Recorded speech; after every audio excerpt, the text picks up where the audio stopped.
Hoje nós vamos estar falando sobre algo que tem afligindo muitas pessoas. E eu dei o título Esperança para o Coração Culpado. E neste momento eu gostaria que você abrisse a sua Bíblia em Jeremias 17:9. Para mim é um grande desafio estar aqui nesta manhã, porque eu tenho poucos minutos para falar. E nós sabemos que nós, mulheres, falamos bastante, né, irmãos? Que vocês tenham um pouco de paciência. Vou procurar ser bem rápida, objetiva, naquilo que Deus colocou no meu coração para passar para vocês e para mim também nesta manhã. O texto de Jeremias 17:9 é o nosso texto base deste mês, quando nós estamos falando de conflitos internos. E nos traz aqui um diagnóstico impactante. Jeremias nos traz esse diagnóstico. Não sei se vai ser possível colocar, mas você acompanha aí. É um versículo só. E eu gosto muito dessa versão. Essa versão que eu vou falar aqui. O coração é mais enganoso que todos e desesperadamente corrupto. Quem o conhecerá? Eu gosto dessa versão aqui. E esse texto de Jeremias 17:9, para que nós possamos entender sobre conflitos internos, conflitos da alma, conflitos da mente, que muitas vezes nós, no nosso dia a dia, nós passamos, estamos passando ou vamos passar. Esse texto de Jeremias é um texto base, na qual o pastor Rubem falou que seria Jeremias 17:9. E esse texto aqui é um diagnóstico para nós. Jeremias, ele fala, nos avisa que o nosso coração pode nos enganar e levar a tomar decisões completamente erradas. É como se nós estivéssemos com muita fome. Sabe quando você chega na sua casa com muita fome? Que o nosso estômago parece que vai saltar para fora. E nós optamos por comer um pudim de leite ninho com uma calda de morango, ao invés de nós comermos uma refeição saudável. Só porque nós desejamos isso naquele momento. E isso nos mostra como os nossos desejos temporários podem nos confundir. E o texto aqui fala que temos uma tendência natural para que nós possamos fazer as coisas mais erradas. É a nossa tendência. O texto fala aqui. Às vezes nós fazemos coisas como talvez coisas de julgar ou mentir, mesmo sabendo que não é certo. É a nossa tendência natural. E tem um exemplo sobre alguém que está com um vício, que nós falamos, né, o adicto. E ele luta constantemente, uma luta interna. Quem já passou por isso sabe muito bem que luta interna é essa. Todos os dias. E diante disso, ele pode ter conflitos emocionais. Porque todas as vezes ele recai novamente no hábito. E da mesma forma, quando nós nos afastamos dos nossos valores, dos nossos princípios, há uma grande luta dentro de nós contra o pecado. E se nós nos afastarmos de Deus, com certeza pode surgir esse conflito interno. Porque sabemos ser certo e o que escolhemos fazer. E esses exemplos aqui, irmãos, são coisas assim que acontecem, simples, que acontecem no nosso dia a dia. E diante de tudo isso, desses conflitos internos, desse diagnóstico do coração humano, onde Jeremias fala aqui para nós, Pode surgir um sentimento, uma condição de culpa. E quem nunca experimentou a culpa aqui? Quem nunca experimentou a culpa, levanta a mão. Todos nós experimentamos a culpa. Todos nós sentimos em algum momento da nossa vida, por algo pequeno, por algo grande. A culpa é uma condição, é um sentimento que nos faz sentir mal por nossas ações e decisões. E eu pontuei algumas coisas aqui que fazem ou já fez nós sentirmos culpa. Sentimos culpa quando não conseguimos corresponder às expectativas das outras pessoas, na escola, no trabalho, no nosso âmbito de igreja. Às vezes nós não conseguimos corresponder às expectativas sobre algum assunto, sobre algo que nós fazemos. Podemos nos sentir culpados por não sermos a filha ou o filho que nossos pais esperam que sejamos. A culpa também pode surgir quando sentimos que não estamos presentes o suficiente da vida dos nossos filhos, quando eles mais precisaram de nós. Eu quero só abrir um parêntese aqui nesse sentimento de culpa em relação aos nossos filhos. Às vezes, nós projetamos sonhos em cima dos nossos filhos, os nossos sonhos em cima dos nossos filhos. E nós gostaríamos muito, e as pessoas esperam isso de nós, que os nossos filhos sejam a nossa continuação. Mas muitas vezes os nossos filhos não são a nossa continuação. Nós projetamos os sonhos, mas os sonhos não são nossos, mas são deles. Eles escolhem o caminho, eles escolhem a decisão a ser tomada, e juntamente com as consequências. Talvez nós erramos muito quando eles eram pequenos, quando era adolescente. Nós erramos muito na educação, na maneira de agir, na maneira de falar. Mas eu quero dizer algo para você que eu ouvi muitas vezes. Não se culpe por isso, porque talvez nós não tínhamos o conhecimento, a graça de Deus, a sabedoria que nós temos hoje para poder cuidar, para poder direcioná-los para o caminho certo. É só abrir esse parênteses aqui para vocês. Às vezes nós se culpamos por não conseguir equilibrar nosso trabalho com a nossa vida pessoal. Também podemos sentir culpa por não alcançarmos as metas que estabelecemos para nós mesmos. Começamos o ano em janeiro, estamos em fevereiro, e chega em dezembro nós nos sentimos culpados porque não conseguimos alcançar aquilo que nós planejamos.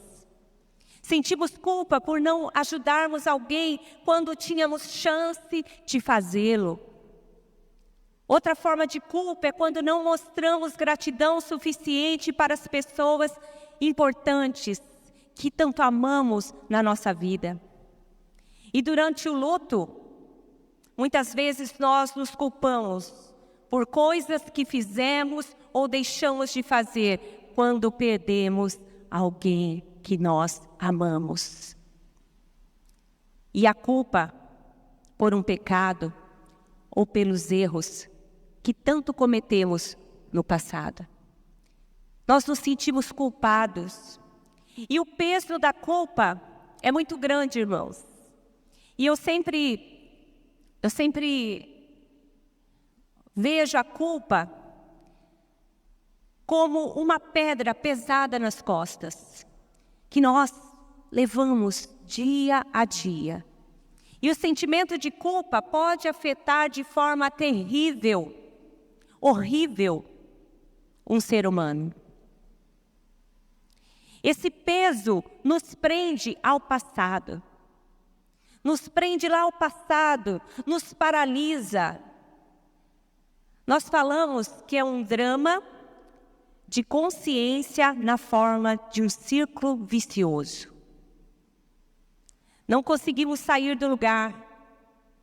Ficamos parados, presos, estagnados, presos ao passado, pelo que aconteceu no passado. Nós nos sentimos presos e não conseguimos sair desse lugar. Muitas vezes torna-se difícil aprender com nossos erros e nos leva a repetir constantemente. E esses sentimentos, meus queridos, podem nos fazer sentir como se não fôssemos bons o suficiente ou capazes de acertar. E eu quero falar sobre a natureza da culpa. Eu pesquisando, estudando sobre a culpa, eu cheguei em um psicólogo e um mestre em aconselhamento, Gary Collins. E ele explica que foram identificados vários tipos de culpa. E que pode ser reunidos em duas características, a culpa objetiva e a culpa subjetiva.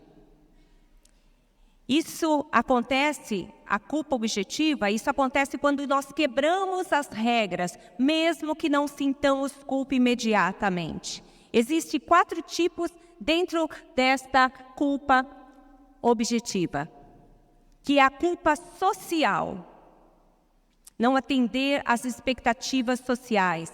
A culpa legal, quebrar as leis da sociedade.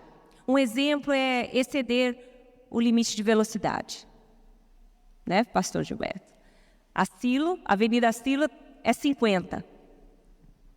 E nós passamos no 58. E veio a multa. E nós sentimos aquele culpa. Puxa vida, eu sabia que era 50. E nós passamos no 58. Mas nós temos uma desculpa, né, pastor Gilberto? Somos novos aqui, nós não sabíamos. Mas tem a placa bem grande lá, 50. É a culpa legal. Tem a culpa pessoal, desrespeitar os nossos próprios padrões. E a culpa teológica, transgredir normas divinas, mesmo sem sentir remorso imediato. E tem a culpa subjetiva. Isso ocorre quando nós sentimos mal por algo que fizemos de errado, ou por deixar de fazer algo certo. Esse sentimento pode incluir medo de consequências ruins, temor do que pode acontecer por causa do erro cometido, perda de autoestima, sentimento de se condenar e se sentir mal consigo mesmo, sentimento de solidão, rejeição ou isolamento, sensação de estar sozinho e rejeitado por causa do erro. Apesar de desconfortáveis, esses sentimentos de culpa, eles são úteis para nós. Porque ele nos motiva a rever nossas ações e buscar o perdão de Deus na nossa vida. E a culpa tem um poder muito forte. A culpa tem um poder que eu considero uma força forte, que mexe com as nossas emoções. É algo parecido como uma corrente de um rio, a correnteza de um rio. Ela não é uma doença por si só. Mas quando essa sensação, esse sentimento fica mais forte dentro de nós, dia após dia, e constantemente nós estamos se sentindo culpados por algo que fizemos ou deixamos de fazer, ou algo que fizemos no passado, ou algo que deixamos de fazer no passado ou no presente. Quando essa culpa começa a ser cada dia mais forte na nossa vida, se ela não for tratada logo, ela pode causar problemas para o nosso corpo e para a nossa mente. É como se o rio transbordasse e inundasse todas as áreas ao redor, principalmente de quem convive com a gente. Principalmente de quem está ao nosso lado. Eu sempre falo nós falamos, né, que quando nós estamos com uma ferida aberta dentro de nós e que não permitimos que Deus feche essa ferida dentro de nós. Nós começamos a sangrar até nas pessoas que estão à nossa volta. Começamos a sangrar. E a mesma coisa que quando nós não tratamos a culpa, nós começamos a... Quem convive com a gente sabe como que nós vamos estar, como é difícil lidar com quem vive com culpa dentro dela. E a culpa tem suas consequências. Imagine a culpa como um ladrão de paz. Ele rouba a nossa paz. E os profissionais da área da saúde, tem algumas aqui, dizem que a culpa não solucionada é a causa número 1 das doenças mentais, onde os leitos de hospitais estão ocupados por pessoas que têm enfermidade emocional. E se nós não percebermos, se nós não tratarmos isso, é como um líquido corrosivo. Sabe um ácido? Que não apenas cai numa parte da nossa vida, mas a vai afetando aos poucos a nossa vida inteira. Todas as partes das nossas vidas, pouco a pouco. E isso pode se mostrar em problemas psicossomáticos. Nós não conseguimos mais dormir direito. O cansaço, a queda do cabelo, alergias, mudança de peso e até mesmo uma tristeza profunda, ansiedade, automutilação e leva à depressão profunda. É como se fosse uma tempestade forte que se forma após muitos dias de chuva. E a culpa é como um sinal de alerta para nós. A culpa é um alerta da nossa alma. A culpa é como um alarme, uma sirene. Sabe aquele semelhante às luzes de alerta do nosso carro? Quando nós paramos em algum lugar, aí nós temos que acionar ela. Aí fica piscando, sinal de alerta. A culpa é assim para nós, como uma sirene, algo advertindo. Quando nós nos sentimos culpados, é como se Deus nos chamasse para avaliar, para rever nossas ações, buscando orientação, buscando o seu perdão. Esta é a culpa. É um sinal de alerta para nós. É Deus nos chamando para rever algumas situações, para rever alguns conceitos nossos, para colocar a casa em ordem. Quantas vezes eu orei, irmãs? O ano passado, essa era a minha oração. Senhor, coloca a minha casa em ordem. Se há algo errado ali, coloca a minha casa em ordem. E essa tem sido a minha oração. Deus nos chama, muitas vezes, para rever os nossos conceitos, rever as nossas ações, como nós estamos lidando com algumas situações na nossa vida, na nossa casa, no âmbito da igreja. Deus nos dá um alerta. E apesar de ser um sentimento desconfortável a culpa, por que é?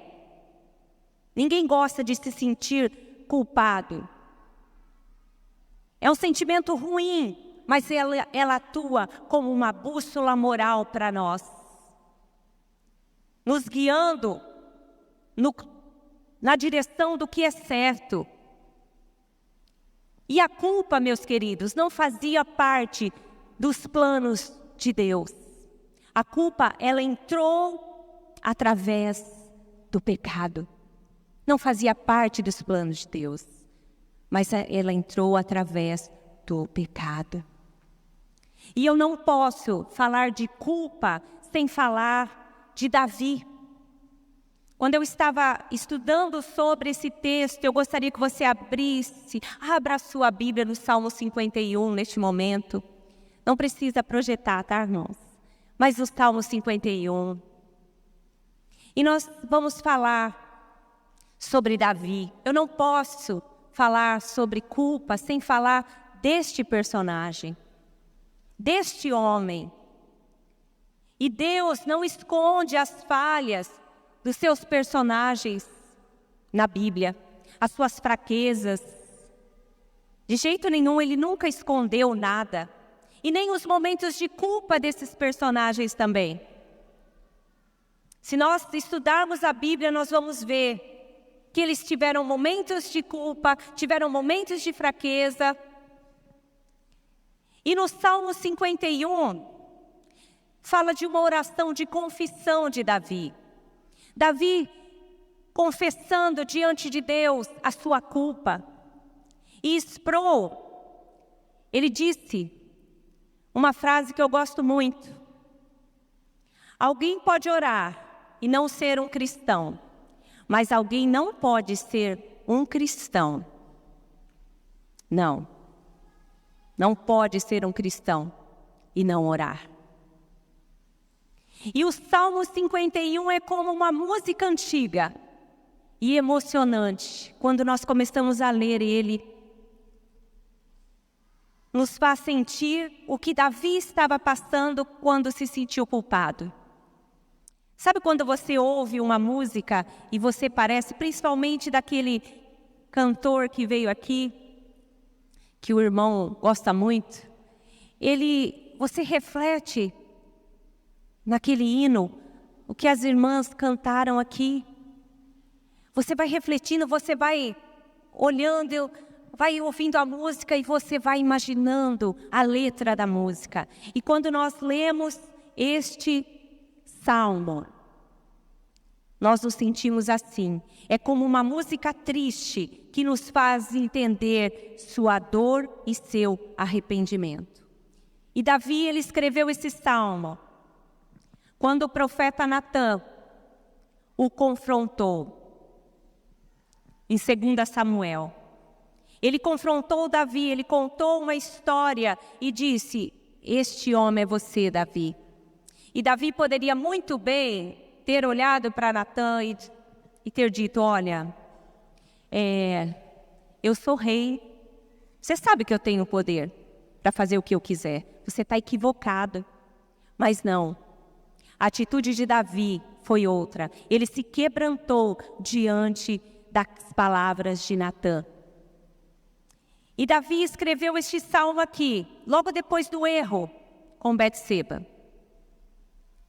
Davi adulterou, abusou do seu poder, assassinou, mentiu e etc. e etc. E logo depois de tudo isso, Davi escreveu esse salmo para pedir perdão a Deus depois de cometer todos esses erros. E suas palavras são tão sinceras e que mostra como ele se sentia mal por suas ações. E este salmo nos faz pensar sobre os nossos próprios erros e buscar o perdão em nossos relacionamentos e principalmente o nosso relacionamento com Deus.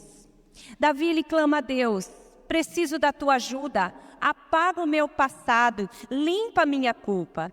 E eu fiquei pensando, quando Natã confrontou Davi, o que Davi provavelmente sentiu?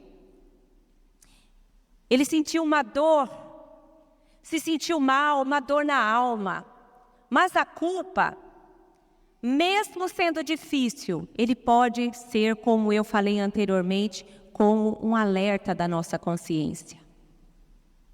Assim como às vezes o nosso coração nos engana quando nós lemos Jeremias 17:9. A culpa nos faz lembrar e pensar sobre as nossas ações e rever e voltar a Deus. A verdadeira culpa nos faz sentir essa consciência e dor. É como se os nossos erros estivessem sempre na nossa frente, lembrando a gente. Como diz aí no versículo 2 e 3. E o pecado sempre estava na frente de Davi. E eu penso nesta oração como uma conversa em 3 partes, este salmo. Do 1 ao 6, a confissão de Davi. Aqui Davi está se confessando, ele está admitindo seus erros e falhas. Imagine ele, meus queridos, de joelhos dobrados, mostrando humildade diante de Deus. E o segundo, a súplica de Davi, do versículo 7 ao 12. Na segunda parte, Davi está pedindo algo a Deus. É como se ele estivesse com as mãos abertas, elevadas ao Senhor, fazendo pedido de perdão, pedindo orientação, pedindo ajuda. E o voto de Davi, no versículo 13 ao 19. Por último, Davi faz as promessas a Deus, como se estivesse com os lábios abertos, comprometendo-se ali a ser melhor e a manter uma relação correta com o nosso Senhor. É como se Davi expressasse este salmo, todas as suas emoções, todas as suas intenções, usando diferentes posturas. Joelhos dobrados, mãos levantadas e lábios abertos. Cada parte mostra uma parte importante do nosso relacionamento com Deus e o que nós devemos fazer. Vamos falar todos juntos? Joelhos dobrados, mãos levantadas e lábios abertos. Essa foi as 3 posturas de Davi diante de Deus. E para deixar para trás o peso da culpa, o primeiro passo é admitir os nossos erros, tanto para as pessoas ao nosso redor, quanto para Deus. No versículo do 1 ao 4 fala sobre isso. E muitas vezes nós resistimos em reconhecer os nossos erros, os nossos equívocos, e nós preferimos ficar presos ao remorso e à culpa, em vez de aprender e a rever com os nossos erros. Nós ouvimos muito uma pergunta na psicanálise: qual a sua responsabilidade na desordem que você se queixa? Qual é a sua responsabilidade na desordem que você se queixa? Qual é a sua responsabilidade, meu querido, minha querida, por tudo que você tem passado, por esse sentimento de culpa? Talvez você sente uma culpa lá do passado, uma culpa que te machuca até hoje, que você tanto se queixa. Ou você senta, ou você chora, ou você lamenta, fica se lamentando, ou você se levanta hoje, nesta manhã, neste dia, e corre atrás, assumindo seus erros para melhorar essa desordem. É sua responsabilidade, é minha responsabilidade, é nossa responsabilidade. E o segundo passo é encarar verdadeiramente a nossa culpa e entender que precisamos confessar os nossos pecados e aceitar que somos seres falíveis. No versículo 5 fala sobre isso. E por fim, é crucial buscar o perdão transformador de Deus. E Davi, ao escrever o Salmo 51, ele nos mostra como lidar com esses conflitos da alma. Ele nos mostra aqui esses conflitos internos.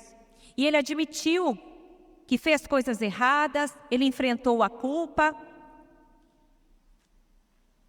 buscou a ajuda de Deus para se sentir melhor.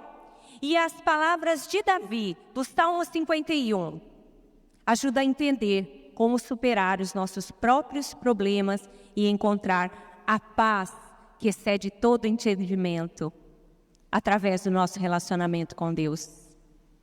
Se nós aceitarmos o grande amor dele e tentarmos viver como ele nos ensina, podemos encontrar essa paz, mesmo quando nós enfrentamos conflitos dentro de nós. É como se Deus tivesse nos dado uma segunda chance hoje. nos renovando e nos mostrando o caminho melhor a seguir. E eu finalizo aqui falando que às vezes nós nos deparamos, e eu deparo muito com pessoas que se sentem culpadas, sem entender completamente até o porquê que estão se sentindo culpadas. E estão buscando uma maneira de aliviar esse sentimento, uma válvula de escape. Enquanto outras, eles reconhecem seus erros e ainda assim lutam com esta sensação. E é valioso, irmãos, nós podemos compreender o que a palavra de Deus nos diz.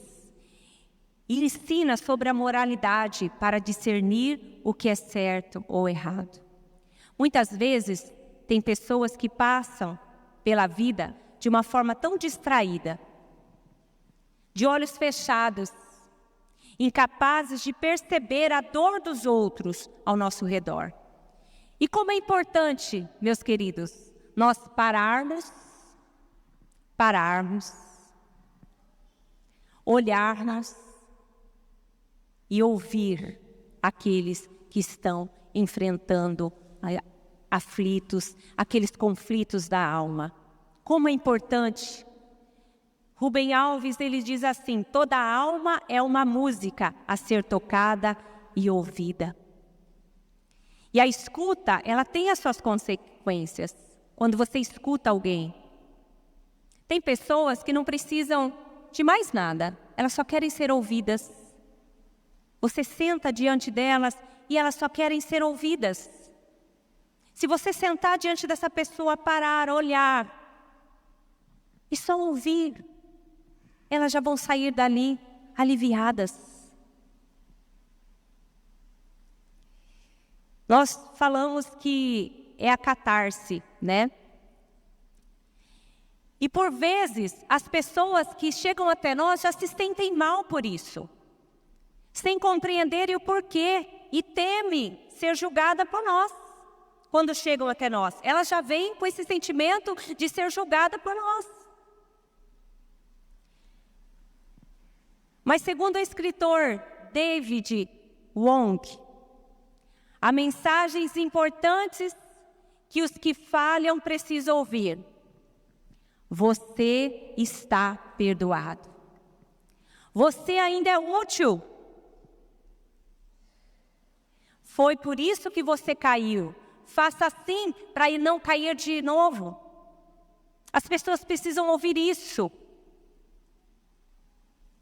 Você está perdoado. Você ainda é útil. Foi por isso que você caiu. Faça assim para não cair de novo. E sempre nos lembrando que nós somos pecadores, que todos nós cometemos erros, que todos nós cometemos falhas, que somos pecadores e necessitamos da graça de Deus, da misericórdia de Deus, diariamente na nossa vida, todos os dias. Nós precisamos da graça de Deus, nós somos pecadores, nós precisamos da misericórdia do nosso Deus. E há um hino que diz assim: vivi tão longe do Senhor, assim eu quis andar, até que eu encontrei o amor em seu bondoso olhar. Seu maravilhoso olhar transformou meu ser, todo o meu viver, seu maravilhoso olhar. Seu corpo vi na rude cruz, sofrendo ali por mim, e ouvi a voz do meu Jesus, do seu Jesus. Por ti sofri assim. E em contrição, então voltei à fonte deste amor. Perdão e paz em Cristo achei.